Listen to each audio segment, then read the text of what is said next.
Remember when the first week of the year used to be a slow news window?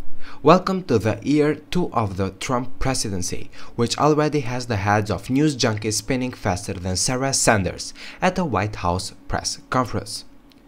What does not appear to be in dispute, however, is that Wolff had extraordinary access to the start of the Trump administration, which was apparently given to him, in an act of stunning hubris and stupidity by Donald Trump himself. This explains a lot about how Wolff got his information, but not all. It seems to me that there is a good chance that Wolff had access to recorded phone calls with the president, or at least a transcript of his electronic conversations. At very least, the remarkable specificity of some of the quotes he uses requires some explanation, and I hope that as Wolff does interviews to promote his book, this issue will be nailed down. The first has already gotten a lot of attention because it ends with Rupert Murdoch, the man who paid those at Fox News Channel many millions of dollars to help get Trump elected, calling the president-elect an idiot. Wolff cites only a source privy to details of the conversation, but in a two-way phone conversation that only mean one of two people unless there is a recording.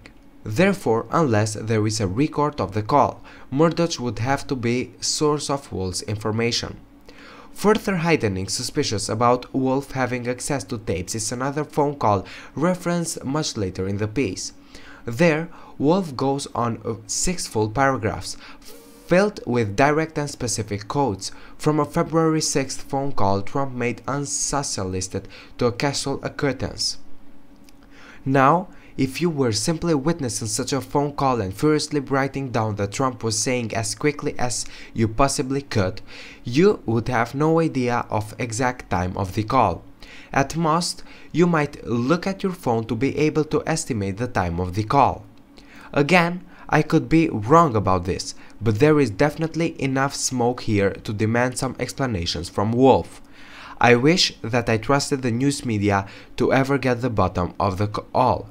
This article was written by John Ziegler, which hosts a weekly podcast focusing on news media issues and is a documentary filmmaker. You can follow him on his Twitter account, ZigmanFraud. This one is an opinion piece. The views expressed in the article are those just of the author, which is John Ziegler.